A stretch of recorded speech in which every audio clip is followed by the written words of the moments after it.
Hello, നമ്മളിന്ന് convergence to IFRസിൻ്റെ അടുത്ത second സെഷനിലേക്ക് പോവാണ്. ഇന്നലെ നമ്മളൊരു ജനറൽ ഓവർവ്യൂ ആണ് നോക്കിയത് അല്ലേ. എന്താണ് ഗ്യാപ്പ്, അതിൻ്റെ സബ് എലിമെൻറ്റ്സ് ആയിട്ടുള്ള accounting standard, international accounting standard, Indian accounting standard, IFRസിനെ പറ്റിയൊക്കെ ഒരു ജനറൽ ഓവർവ്യൂ തന്നു അല്ലേ. ഇന്ന് നമുക്ക് സ്പെസിഫിക് ആയിട്ട് ഗ്യാപ്പിൻ്റെ സബ് എലിമെൻറ്റ്സിലേക്ക് പോകാം. നമ്മൾ ആദ്യം നോക്കുന്നത് എന്താ, അക്കൗണ്ടിങ് സ്റ്റാൻഡേർഡ്സ് ആണ്. എന്താണ് അക്കൗണ്ടിങ് സ്റ്റാൻഡേർഡ്? അക്കൗണ്ടിങ് സ്റ്റാൻഡേർഡ് എന്ന് പറയുന്നത് ഒരു റിട്ടേൺ ഡോക്യുമെൻ്റ് ആണ്, ഒരു പോളിസി ഡോക്യുമെൻ്റ്. അതാരാ ഇഷ്യൂ ചെയ്യുന്ന ഒരു എക്സ്പേർട്ട് അക്കൗണ്ടിങ് ബോഡി ആവാം. ഇന്ത്യയുടെ കാര്യത്തിൽ ഇന്ത്യയുടെ എക്സ്പേർട്ട് അക്കൗണ്ടിങ് ബോഡി എന്ന് പറഞ്ഞു കഴിഞ്ഞാൽ institute of chartered accountants of India ആണ്, ICAI അല്ലേ. അല്ലെങ്കിൽ ഗവൺമെൻറ് ആവാം, അല്ലെങ്കിൽ വേറെ ഏതെങ്കിലും റെഗുലേറ്ററി ബോഡി ആവാം കൺട്രിയിലെ അല്ലേ. അത് എന്താണ് ഈ അക്കൗണ്ടിങ് സ്റ്റാൻഡേർഡിൽ കവർ ചെയ്യുന്നതെന്ന് വെച്ച് കഴിഞ്ഞാൽ, ഒരു അക്കൗണ്ടിങ് ട്രാൻസാക്ഷൻ അല്ലെങ്കിൽ ഇവൻറ്റിൻ്റെ റെക്കഗ്നിഷൻ, അതെങ്ങനെ മെഷർ ചെയ്യും, അതെങ്ങനെ പ്രസൻറ്റ് ചെയ്യും, അതെങ്ങനെ ഫിനാൻഷ്യൽ സ്റ്റേറ്റ്മെൻറ്റ്സിൽ ഡിസ്ക്ലോസ് ചെയ്യും എന്നുള്ളതാണ് അക്കൗണ്ടിങ് സ്റ്റാൻഡേർഡ്സിൽ പറയുന്നത്. അപ്പോൾ അക്കൗണ്ടിങ് സ്റ്റാൻഡേർഡ് എന്ന് പറഞ്ഞാൽ ഒന്നുമില്ല, ഒരു റിട്ടേൺ പോളിസി ഡോക്യുമെൻ്റ്. അത് ഇഷ്യൂ ചെയ്യുന്ന ഒരു എക്സ്പേർട്ട് അക്കൗണ്ടിങ് ബോഡി ആയിരിക്കും, അല്ലെങ്കിൽ ഗവൺമെൻറ് ആയിരിക്കും, അല്ലെങ്കിൽ റെഗുലേറ്റർ ആയിരിക്കും. അപ്പോൾ അക്കൗണ്ടിങ് സ്റ്റാൻഡേർഡ്സിൽ മെയിനായിട്ട് പറയുന്നത് 4 കാര്യങ്ങളാണ്. എല്ലാ അക്കൗണ്ടിങ് സ്റ്റാൻഡേർഡിലും കോമൺ ആയിട്ട് ഈ 4 കാര്യങ്ങൾ പറയും. ഒന്ന്, recognition of that particular event or transaction, അതെങ്ങനെ ഫിനാൻഷ്യൽ സ്റ്റേറ്റ്മെൻറ്റ്സിൽ റെക്കഗ്നൈസ് ചെയ്യണം എന്നുള്ള കാര്യം. പിന്നെ ട്രാൻസാക്ഷൻസ് ആൻഡ് ഇവൻറ്റ്സിൻ്റെ മെഷർമെൻറ്റ്, എങ്ങനെ ഒരു ട്രാൻസാക്ഷൻ ഇവൻറ്റിനെ മെഷർ ചെയ്യും. മൂന്നാമത്തെ, പ്രസൻറ്റേഷൻ.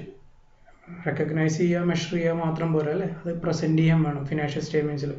എന്നാലേ അത് യൂസ് ചെയ്യുന്ന യൂസേഴ്സ് അല്ലെങ്കിൽ റീഡേഴ്സിന് മനസ്സിലാവുള്ളൂ. അപ്പോൾ ഈ റീഡേഴ്സിന് എളുപ്പത്തിൽ മനസ്സിലാവുന്ന രീതിയിൽ എങ്ങനെ പ്രസൻറ്റ് ചെയ്യണം. ഫിനാൻഷ്യൽ സ്റ്റേറ്റ്മെൻറ്റ്സ് എന്ന് പറയുമ്പോൾ P&L, balance sheet, cash flow statement, note to accounts, അതിലെല്ലാം എങ്ങനെ പ്രസൻറ്റ് ചെയ്യുന്നുള്ള കാര്യം അക്കൗണ്ടിങ് സ്റ്റാൻഡേർഡിൽ പറഞ്ഞിട്ടുണ്ടാവും. കൂടാതെ ഈ ഐറ്റംസ് എല്ലാം, ഈ ട്രാൻസാക്ഷൻസ് ആൻഡ് ഇവൻറ്റ്സ് എല്ലാം എങ്ങനെ ഡിസ്ക്ലോസ് ചെയ്യണം, അതിൻ്റെ ഡിസ്ക്ലോഷർ നോംസ് എന്തൊക്കെയായിരിക്കാം, എത്രത്തോളം ഡിസ്ക്ലോസ് ചെയ്യണം എന്നൊക്കെ ഉള്ളത് അക്കൗണ്ടിങ് സ്റ്റാൻഡേർഡിൽ പറഞ്ഞിട്ടുണ്ടാവും. അപ്പോൾ അക്കൗണ്ടിങ് സ്റ്റാൻഡേർഡ്സ് എന്ന് പറയുന്നത് മെയിനായിട്ട് 4 കാര്യങ്ങളാണ്. ഒന്ന് recognition, measurement, presentation and disclosure. ഈ 4 കാര്യങ്ങൾ ഓരോ അക്കൗണ്ടിങ് ട്രാൻസാക്ഷൻസ് ആൻഡ് ഇവൻറ്റ്സിൻ്റെ അതിനെ സംബന്ധിച്ചുള്ള 4 കാര്യങ്ങളാണ് മെയിനായിട്ട് അക്കൗണ്ടിങ് സ്റ്റാൻഡേർഡ് ഡീൽ ചെയ്യുന്നത്. ഇനി എന്തിനാണ് അക്കൗണ്ടിങ് സ്റ്റാൻഡേർഡ്? സിമ്പിളായിട്ട് പറഞ്ഞു കഴിഞ്ഞാൽ, ഇന്ത്യയിൽ 36 സ്റ്റേറ്റ്സ് ആൻഡ് യൂണിയൻ ടെറിട്ടറീസ് ഉണ്ട്, രണ്ടും കൂടി കൂട്ടി 36. ഇപ്പോൾ നമ്മൾ സംസാരിക്കുന്ന മലയാളമാണ്. ഇപ്പോൾ ബംഗാളിൽ പോയി കഴിഞ്ഞാൽ ഒരു ബംഗാളി സംസാരിക്കുന്നത് അല്ലേ. അപ്പോൾ ബംഗാളിലുള്ള ഒരാളുടെ അടുത്ത് ഒരു മലയാളിക്ക് സംസാരിക്കണമെന്നുണ്ടെങ്കിൽ ഒന്നില്ലെങ്കിൽ ഹിന്ദി സംസാരിക്കാം, അല്ലാന്നുണ്ടെങ്കിൽ കോമൺ ലാംഗ്വേജ് ആയിട്ട് ഇംഗ്ലീഷ് അല്ലേ. അപ്പോൾ ഒരു കോമൺ ലാംഗ്വേജ് വേണം. സപ്പോസ് ബിസിനസ്സിനെ സംബന്ധിച്ച് അക്കൗണ്ടിങ് സ്റ്റാൻഡേർഡ് അല്ലെങ്കിൽ അക്കൗണ്ടിങ് എന്ന് പറയുന്ന ലാംഗ്വേജ് ആണ് അല്ലേ. അപ്പോൾ പല ഫേംസ് അല്ലെങ്കിൽ പല എൻ്റർപ്രൈസസ് പല തരത്തിൽ അക്കൗണ്ട്സ് പ്രിപ്പയർ ചെയ്യണം, അല്ലെങ്കിൽ പല പ്രിൻസിപ്പിൾസ് ഉപയോഗിച്ച് പ്രിപ്പയർ ചെയ്യുകയാണെങ്കിൽ ആർക്കെങ്കിലും മനസ്സിലാവുമോ? ഇല്ല. അപ്പോൾ കോമൺ ആയിട്ട് മനസ്സിലാവാൻ വേണ്ടി ഒരു സ്റ്റാൻഡേർഡ് അല്ലെങ്കിൽ ഒരു ബെഞ്ച് മാർക്ക് ക്രിയേറ്റ് ചെയ്യണം അല്ലേ. അതിനുവേണ്ടിയാണ് അക്കൗണ്ടിങ് സ്റ്റാൻഡേർഡ്സ് ക്രിയേറ്റ് ചെയ്തേക്കുന്നത്. അതായത് ഒരു കോമൺ സെറ്റ് ഓഫ് സ്റ്റാൻഡേർഡ്സ് അല്ലെങ്കിൽ ഒരു മെഷർ ടു ഇവാലുവേറ്റ് സംതിങ്. അതാണ് സ്റ്റാൻഡേർഡ് എന്നുകൊണ്ട് തന്നെ മീൻ ചെയ്യുന്നത്. സ്റ്റാൻഡേർഡ് എന്ന് പറയുന്ന വാക്കുകൊണ്ട് തന്നെ മീൻ ചെയ്യുന്നത് എന്താ, ഒരു ബെഞ്ച് മാർക്കാണ് അല്ലെ, ഒരു മെഷർ, ഒരു കാര്യം മെഷർ ചെയ്യാനുള്ള ഒരു സ്റ്റാൻഡേർഡ് അല്ലെങ്കിൽ ഒരു ബെഞ്ച് മാർക്ക്. അപ്പോൾ അക്കൗണ്ടിങ് സ്റ്റാൻഡേർഡ് എന്ന് പറയുന്ന അക്കൗണ്ടിങ് പോളിസീസിനെ ഹാർമോണൈസ് ചെയ്യുക, അത് പല യൂസേഴ്സിന് യൂസ് ചെയ്യുക. അതായത് ഒരു സിംഗിൾ ഫ്രെയിം വർക്ക് അല്ലെങ്കിൽ ഒരു same set of principles follow ചെയ്യാൻ വേണ്ടിയാണ് അക്കൗണ്ടിങ് സ്റ്റാൻഡേർഡ്സ് ക്രിയേറ്റ് ചെയ്യുന്നത്. എന്തിനാണ് അങ്ങനെ സെയിം സെറ്റ് ഓഫ് പ്രിൻസിപ്പിൾസ് എന്ന് ചോദിച്ചു കഴിഞ്ഞാൽ, സപ്പോസ് മാരുതി സുസുക്കി ലിമിറ്റഡ് അല്ലെങ്കിൽ മാരുതി സുസുക്കിയും ടാറ്റ മോട്ടോഴ്സും സെയിം ഇൻഡസ്ട്രിയിലുള്ള 2 കമ്പനികളാണ് അല്ലേ. ഓട്ടോമൊബൈൽ ഇൻഡസ്ട്രിയിലുള്ള 2 കമ്പനികളാണ്. ഇപ്പോൾ 2 പേരും 2 സെറ്റ് ഓഫ് അക്കൗണ്ടിങ് പ്രിൻസിപ്പിൾസ് ഉപയോഗിച്ചാണ് അക്കൗണ്ട് ചെയ്യുന്നതെന്നുണ്ടെങ്കിൽ ഇവരുടെ തമ്മിൽ അക്കൗണ്ട്സ് കമ്പയർ ചെയ്യണം. സപ്പോസ് ആരാണ് പ്രോഫിറ്റ് കഴിഞ്ഞ വർഷം അല്ലെങ്കിൽ ലാസ്റ്റ് ഫിനാൻഷ്യൽ ഇയറിൽ ഉണ്ടാക്കിയത്, ആരുടെ പെർഫോമൻസ് ആണ് നല്ലതെന്ന് ഒരു പ്രോസ്പെക്റ്റീവ് ഇൻവെസ്റ്റർക്ക് ചെക്ക് ചെയ്യണം അല്ലെങ്കിൽ കമ്പയർ ചെയ്യണമെന്നുണ്ടെങ്കിൽ 2 set of accounting standard principles ഉപയോഗിച്ചാണ് ഫിനാൻഷ്യൽ സ്റ്റേറ്റ്മെൻറ്റ്സ് പ്രിപ്പയർ ചെയ്തിട്ടുണ്ടെങ്കിൽ നടക്കില്ല അല്ലേ. അപ്പോൾ എന്ത് വേണം, ഒരു കോമൺ സെറ്റ് ഓഫ് സ്റ്റാൻഡേർഡ് വേണം. അപ്പോൾ അക്കൗണ്ടിങ് സ്റ്റാൻഡേർഡിൻ്റെ മെയിൻ എയിം അല്ലെങ്കിൽ എന്തിനാണ് അതിൻ്റെ ആവശ്യകത എന്താണെന്ന് വെച്ച് കഴിഞ്ഞാൽ, കമ്പാരബിലിറ്റിക്ക് വേണ്ടിയാണ്. അതായത് to eliminate non comparability of financial statements. അപ്പോൾ സെയിം സെറ്റ് ഓഫ് പ്രിൻസിപ്പിൾസ് ആണ്, ഒരു സ്റ്റാൻഡേർഡ് ആണ് രണ്ടുപേരും ഫോളോ ചെയ്യുന്നതെന്നുണ്ടെങ്കിൽ 2 പേരുടെ അക്കൗണ്ടിങ് സ്റ്റേറ്റ്മെൻറ്റ്സ് അല്ലെങ്കിൽ ഫിനാൻഷ്യൽ സ്റ്റേറ്റ്മെൻറ്റ്സ് കമ്പയർ ചെയ്യാൻ വളരെ എളുപ്പമായിരിക്കും അല്ലേ. പിന്നെ എല്ലാ എന്താ പറയുക, ഫേമുകൾ അല്ലെങ്കിൽ ഇൻഡസ്ട്രി, പല ഇൻഡസ്ട്രികൾ അല്ലെങ്കിൽ പല ഫേംസ് തമ്മിൽ കമ്പയർ ചെയ്യാൻ വേണ്ടി അല്ലേ. രണ്ടാമത്തെ യൂസ് എന്ന് പറഞ്ഞാൽ അല്ലെങ്കിൽ ആവശ്യം എന്ന് പറഞ്ഞു കഴിഞ്ഞാൽ എല്ലാവരും same set of accounting policies അല്ലെങ്കിൽ ഇൻവെൻട്രി വാല്യൂ ചെയ്യുന്ന ഒരേ വിധത്തിൽ, ഡിസ്ക്ലോസ് ചെയ്യുന്ന ഒരേ വിധത്തിൽ, ഇതെല്ലാവരും same set of principle follow ചെയ്യുകയാണെങ്കിൽ വാല്യുവേഷനും പോളിസീസും നോംസും എല്ലാം സെയിം ആയിരിക്കും അല്ലേ. അപ്പോൾ യൂസേഴ്സിന് അല്ലെങ്കിൽ റെഗുലേറ്റേഴ്സിന് എളുപ്പമായിരിക്കും കാര്യങ്ങൾ നോക്കിക്കാണാനും മനസ്സിലാകാനും ഒക്കെ അല്ലേ. ഇതാണ് അക്കൗണ്ടിങ് സ്റ്റാൻഡേർഡിൻ്റെ രണ്ടാമത്തെ ഒരു ഉപയോഗം, അതിൻ്റെ ആവശ്യകത എന്ന് പറയുന്നത്. ഇനി ആരാണ് അക്കൗണ്ടിങ് സ്റ്റാൻഡേർഡ്സ് ഇന്ത്യയിൽ ഇഷ്യൂ ചെയ്യുന്നത്? ഞാൻ പറഞ്ഞു ഇന്ത്യയിൽ അക്കൗണ്ടിങ് സ്റ്റാൻഡേർഡ്സ് ഇഷ്യൂ ചെയ്യുന്ന ഒരു എക്സ്പെർട്ട് അക്കൗണ്ടിങ് ബോഡിയാണ്. ഇന്ത്യയുടെ എക്സ്പെർട്ട് അക്കൗണ്ടിങ് ബോഡി എന്ന് പറയുന്നത് institute of chartered accountants of India അല്ലെങ്കിൽ ICAI ആണ് അല്ലേ. ICAI 1977 ഒരു അക്കൗണ്ടിങ് സ്റ്റാൻഡേർഡ്സ് ബോർഡ് കോൺസ്റ്റിറ്റ്യൂട്ട് ചെയ്തിട്ടുണ്ട്. എന്തിനാണെന്ന് വെച്ച് കഴിഞ്ഞാൽ അക്കൗണ്ടിങ് പോളിസീസും പ്രിൻസിപ്പിൾസും പ്രാക്ടീസസും ഒക്കെ ഹാർമോണൈസ് ചെയ്യാൻ. എങ്ങനെ ഹാർമോണൈസ് ചെയ്യാം? By issuing accounting standards. Accounting standards issue ചെയ്യും, അത് പബ്ലിഷ് ചെയ്യും. അക്കൗണ്ടിങ് സ്റ്റേറ്റ്മെൻറ്റ്സ് അല്ലെങ്കിൽ ഫിനാൻഷ്യൽ സ്റ്റേറ്റ്മെൻറ്റ് പ്രിപ്പയർ ചെയ്യുന്ന എല്ലാവരും അത് ഫോളോ ചെയ്യണം. അപ്പോൾ ഒരു harmonised set of principles and practices കിട്ടും അല്ലേ. അപ്പോൾ 1977 അക്കൗണ്ടിങ് സ്റ്റാൻഡേർഡ് ബോർഡ് അല്ലെങ്കിൽ ASB എന്ന് പറയുന്ന ഒരു ബോർഡ് കോൺസ്റ്റിറ്റ്യൂട്ട് ചെയ്തു. ആര്? ICAI അല്ലേ. ഈ ബോർഡിൽ ആരൊക്കെയുണ്ട്? ബോർഡിൽ റെപ്രസെൻറ്റേറ്റീവ്സ് ഓഫ് ഇൻഡസ്ട്രീസ് ഉണ്ടാവും. മേജർ റെപ്രസെൻറ്റേറ്റീവ്സ് ഓഫ് ഇൻഡസ്ട്രീസ് എന്ന് പറഞ്ഞാൽ ആരൊക്കെയാണ്? അസോക്യാം എന്ന് പറയുന്നത് associated chambers of commerce and industry of India. പിന്നെ CIA confederation of Indian industry, FICCI federation of Indian chambers of commerce and industry. ഇതാണ് മേജർ റെപ്രസെൻറ്റേറ്റീവ്സ് ഓഫ് ഇൻഡസ്ട്രി. ഇവരുടെ representatives ഉണ്ടാവും ASBയിൽ. പിന്നെ റെഗുലേറ്റേഴ്സ്. ആരൊക്കെയാണ് റെഗുലേറ്റേഴ്സ് എന്ന് പറയുന്നത്? Reserve bank of India, SEBI securities and exchange board of India, പിന്നെ central board of direct taxes, central board of excise and customs. ഇപ്പോൾ central board of excise and customs ഇല്ല, ഉണ്ട്, അതിൻ്റെ റീനെയിം ചെയ്തിട്ടുണ്ട്. Central board of indirect taxes and customs ആക്കി CBIC. പണ്ട് CBEC ആയിരുന്നു, ഇപ്പോൾ CBIC ആണ്. അങ്ങനെ പല റെഗുലേറ്റേഴ്സ് ഉണ്ടാവും അല്ലേ കൺട്രിയിൽ. അവരുടെ റെപ്രസെൻറ്റേറ്റീവ്സ് ഉണ്ടാവും അല്ലെങ്കിൽ അവരുടെ നോമിനീസ് ഉണ്ടാവും. പിന്നെ അക്കാഡമിഷ്യൻസ് ഉണ്ടാവും, വലിയ വലിയ യൂണിവേഴ്സിറ്റീസിലെ പ്രൊഫസേഴ്സ്, ഫാക്കൽറ്റി മെമ്പേഴ്സ്, IIMലെ ഫാക്കൽറ്റി മെമ്പേഴ്സൊക്കെ ഉണ്ടാവും ഈ ASB എന്ന് പറയുന്ന ബോർഡിലെ മെമ്പേഴ്സായിട്ട്. പിന്നെ ഗവൺമെൻറ് ഡിപ്പാർട്ട്മെൻറ്റ്സ്, പല ഗവൺമെൻറ് ഡിപ്പാർട്ട്മെൻറ്റ്സ് അത് ICAI തീരുമാനിക്കും, അതിലെ നോമിനീസ് ഉണ്ടാവും. ഇവരെല്ലാവരും കൂടി ചേരുന്നതാണ് അക്കൗണ്ടിങ് സ്റ്റാൻഡേർഡ് ബോർഡ് എന്ന് പറയുന്നത്. അക്കൗണ്ടിങ് സ്റ്റാൻഡേർഡ് ബോർഡ് എന്ന് പറഞ്ഞ ഒരു ഇൻഡിപെൻഡൻറ്റ് ബോർഡാണ്. അവർ ഇഷ്യൂ ചെയ്യുന്ന accounting standards institute of chartered അക്കൗണ്ടൻസിന് പോലും മോഡിഫൈ ചെയ്യാൻ പറ്റില്ല unless they are with the consultation of ASB. അതായത് ASBയുടെ അടുത്ത് കൺസൾട്ട് ചെയ്തിട്ട് മാത്രമേ institute of chartered accountants of ഇന്ത്യക്ക് പോലും അവർ ഇഷ്യൂ ചെയ്ത അക്കൗണ്ടിങ് സ്റ്റാൻഡേർഡ്സ് മോഡിഫൈ ചെയ്യാനോ അമെൻഡ് ചെയ്യാനോ പറ്റുള്ളൂ. അപ്പോൾ ASB എന്ന് പറഞ്ഞു കഴിഞ്ഞാൽ ടോട്ടൽ ഇൻഡിപെൻഡൻസ് ഉള്ളൊരു ബോഡിയാണ്. ഇവരാണ് അക്കൗണ്ടിങ് സ്റ്റാൻഡേർഡ്സ് ഇന്ത്യയിൽ ഇഷ്യൂ ചെയ്യുന്നത്. അത് കോൺസ്റ്റിറ്റ്യൂട്ട് ചെയ്ത് ഇയർ 1977 ആണ്. ഇനി അക്കൗണ്ടിങ് സ്റ്റാൻഡേർഡ്സ് എങ്ങനെയാണ് ഇഷ്യൂ ചെയ്യുന്നത്? അക്കൗണ്ടിങ് സ്റ്റാൻഡേർഡ്സ് വെറുതെ അങ്ങ് ഇഷ്യൂ ചെയ്യാൻ പറ്റില്ല. ഒരു സെറ്റ് ഓഫ് പ്രൊസീജിയർ ഉണ്ട്, ഒരു ഫോർമാറ്റ് ഓഫ് പ്രൊസീജിയേഴ്സ് ഉണ്ട്. അതായത് ഒരു വലിയൊരു ഫോർമാലിറ്റി തന്നെയാണ്, കുറേ സ്റ്റെപ്സ് ഇൻവോൾവ് ആണ് അതിൽ. ആദ്യം എന്ത് ചെയ്യും? ആദ്യത്തെ പ്രൊസീജിയർ അല്ലെങ്കിൽ ആദ്യത്തെ സ്റ്റെപ്പ് എന്ന് പറഞ്ഞു കഴിഞ്ഞാൽ ഐഡൻറ്റിഫിക്കേഷൻ ഓഫ് ഏരിയ. ഒരു ഏരിയ ഐഡൻറ്റിഫൈ ചെയ്യും, ഏത് ഏരിയയിലാണ് അക്കൗണ്ടിങ് സ്റ്റാൻഡേർഡ് വേണ്ടത് എന്ന് ഐഡൻറ്റിഫൈ ചെയ്യും. അപ്പോൾ ഒരു ബ്രോഡ് ഏരിയ ഐഡൻറ്റിഫൈ ചെയ്ത് കഴിഞ്ഞാൽ ഒരു സ്റ്റഡി ഗ്രൂപ്പ് കോൺസ്റ്റിറ്റ്യൂട്ട് ചെയ്യും. സപ്പോസ് ബ്രോഡ് ഏരിയ ഐഡൻറ്റിഫൈ ചെയ്ത് ഫിക്സ്ഡ് അസെറ്റിൻ്റെ അക്കൗണ്ടിങ് ആണ്, അക്കൗണ്ടിങ് ഫോർ ഫിക്സ്ഡ് അസെറ്റ്. അതിനു വേണ്ടിയാണ് നമ്മൾക്ക് അക്കൗണ്ടിങ് സ്റ്റാൻഡേർഡ് പ്രിപ്പയർ ചെയ്യേണ്ടതെന്ന് വെച്ചോ അല്ലെങ്കിൽ ഫോർമുലേറ്റ് ചെയ്യേണ്ടതെന്ന് വെച്ചോ. അപ്പോൾ ആദ്യം തന്നെ ഏരിയ ഐഡൻറ്റിഫൈ ചെയ്തു, അക്കൗണ്ടിങ് ഫോർ ഫിക്സ്ഡ് അസെറ്റ് ആണ്. രണ്ടാമത് കോൺസ്റ്റിറ്റ്യൂഷൻ ഓഫ് സ്റ്റഡി ഗ്രൂപ്പ്, ഒരു സ്റ്റഡി ഗ്രൂപ്പ് കോൺസ്റ്റിറ്റ്യൂട്ട് ചെയ്യും. സ്റ്റഡി ഗ്രൂപ്പ് എന്ന് പറഞ്ഞു കഴിഞ്ഞാൽ ഇൻഡസ്ട്രീസിലുള്ള വലിയ വലിയ experts, members of the institute of chartered accountants of India, പിന്നെ ഈ പറഞ്ഞ ASBയിലെ നോമിനീസ് മെമ്പേഴ്സ് ഒക്കെ ഉണ്ടാവും ഈ സ്റ്റഡി ഗ്രൂപ്പിൽ. സ്റ്റഡി ഗ്രൂപ്പ് എന്ത് ചെയ്യുന്നത് വെച്ച് കഴിഞ്ഞാൽ അവർ ഡിസ്കഷൻസും ഡെലിബറേഷൻസും ബ്രെയിൻ സ്റ്റോമിങ് സെഷനും എല്ലാം കഴിഞ്ഞൊരു ഡ്രാഫ്റ്റ് ഉണ്ടാക്കും. അതായത് ഏത് ഏരിയയിലാണോ അക്കൗണ്ടിങ് സ്റ്റാൻഡേർഡ് വേണ്ട അതിൻ്റെ ഒരു ഡ്രാഫ്റ്റ് ഉണ്ടാക്കും. ആ ഡ്രാഫ്റ്റ് അത് ഈ പറഞ്ഞ മെമ്പേഴ്സിനെല്ലാം സർക്കുലേറ്റ് ചെയ്ത് അവർ വീണ്ടും ഡിസ്കഷനൊക്കെ നടത്തി അതിൽ കമൻസും എല്ലാം റിസീവ് ചെയ്ത് കഴിഞ്ഞ് പല ബോഡീസ്, അതിപ്പോൾ അസോക്യാമിൻ്റെ മെമ്പേഴ്സ് ഉണ്ടാവും, ഇൻഡസ്ട്രീസിലുള്ള ആളുകളുണ്ടാവും, അവരെല്ലാം വ്യൂസും കമൻസും ഒക്കെ അക്സെപ്റ്റ് ചെയ്തതിന് ശേഷം അതിലും അമെൻമെൻറ്റ്സ് വരുത്തി വീണ്ടും ഒരു ഡ്രാഫ്റ്റ് ഇറക്കും. ആ ഡ്രാഫ്റ്റിനാണ് എന്ത് പറയുക? Exposure draft. എക്സ്പോഷർ ഡ്രാഫ്റ്റ് വീണ്ടും ഫൈനലൈസ് ചെയ്യും.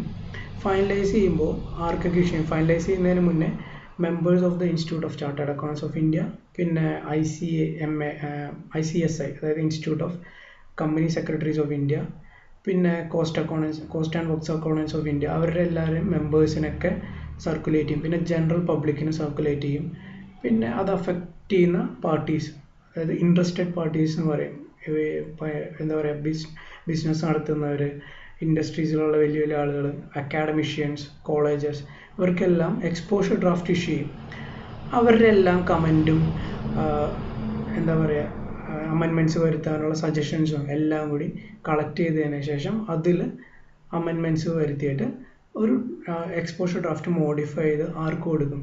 ASB, council of institute of chartered accountants of ഇന്ത്യക്ക് കൊടുക്കും. അതായത് എക്സ്പോഷർ ഡ്രാഫ്റ്റ് മേൽപ്പറഞ്ഞ ആളുകൾക്ക് സർക്കുലേറ്റ് ചെയ്തതിന് ശേഷം അവരുടെ കമൻറ്റും അവരുടെ സജഷൻസും ഒക്കെ ഇൻക്ലൂഡ് ചെയ്തതിന് ശേഷം ഒരു modified final draft council of ICAI, അതായത് council of institute of chartered accountants of ഇന്ത്യക്ക് കൊടുക്കും.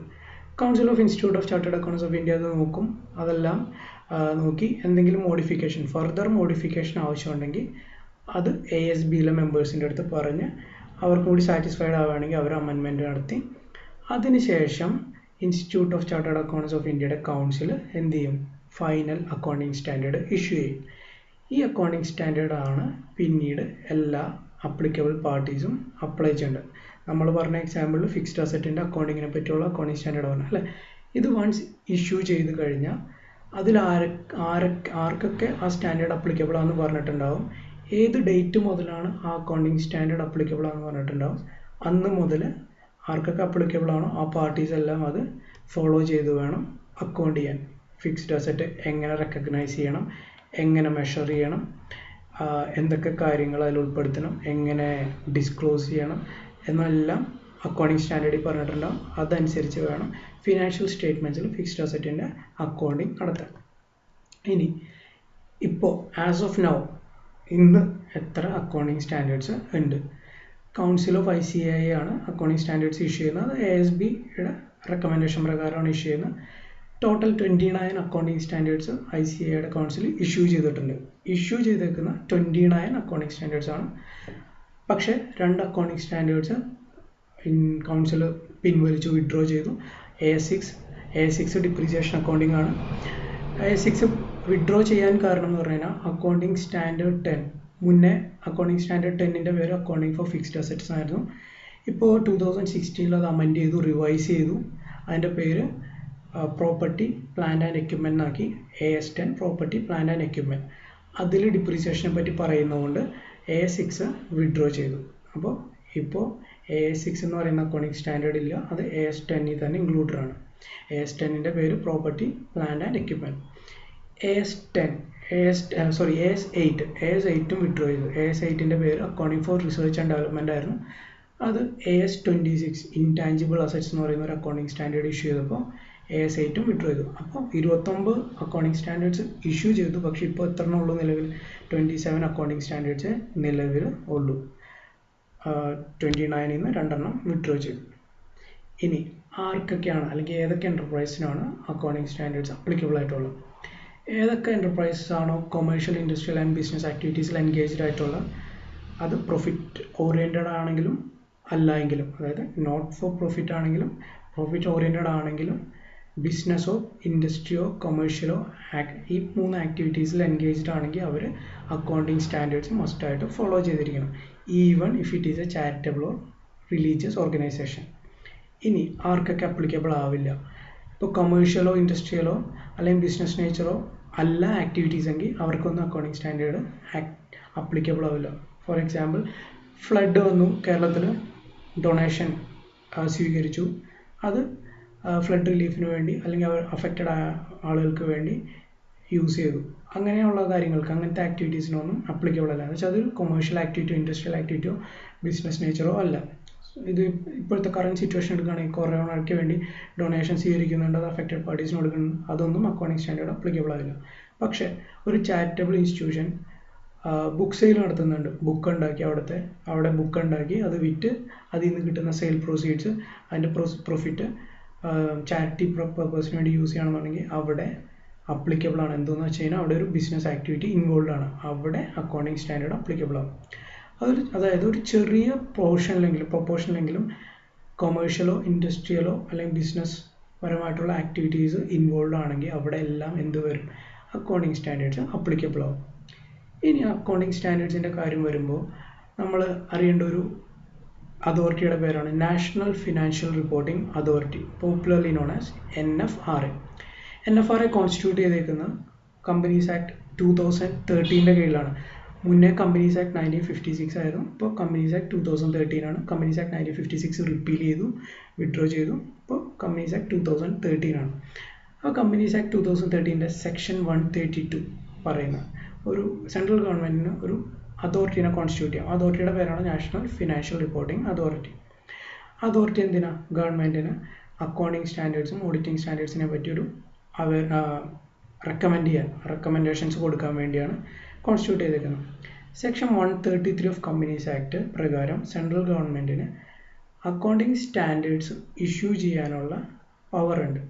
കൂടാതെ കൗൺസിൽ ഓഫ് ICAI ഇഷ്യൂ ചെയ്തേക്കുന്ന അക്കൗണ്ടിങ് സ്റ്റാൻഡേർഡ്സിൽ എന്തെങ്കിലും അഡീഷൻ വരുത്തണം അല്ലെങ്കിൽ അമെൻഡ് ചെയ്യണമെന്നുണ്ടെങ്കിൽ അതിനുമുള്ള പവർ ഉണ്ട്. ആ പവർ ത്രൂ NFRA ആണ് സെൻട്രൽ ഗവൺമെൻറ് നടത്തുന്നത്. അതായത് NFRAയുടെ റെക്കമെൻഡേഷൻ പ്രകാരമാണ് സെൻട്രൽ ഗവൺമെൻറ് ഈ പവേഴ്സ് എക്സസൈസ് ചെയ്യുന്നത്. അതായത് സെക്ഷൻ 133 ഓഫ് കമ്പനീസ് ആക്ട് 2013 അനുസരിച്ചുള്ള പവർ. ഓക്കെ, ഇതാണ് അക്കൗണ്ടിങ് സ്റ്റാൻഡേർഡ്സിനെ പറ്റിയുള്ള ഒരു ജനറൽ ഓവർവ്യൂ.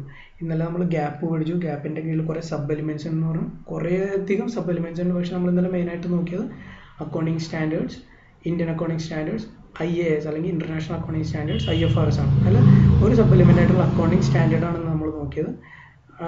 ഇത് എക്സിസ്റ്റിംഗ് അക്കൗണ്ടിങ് സ്റ്റാൻഡേർഡ്സ് എന്നാണ് ഇന്ത്യയിൽ ഇപ്പോൾ അറിയപ്പെടുന്ന.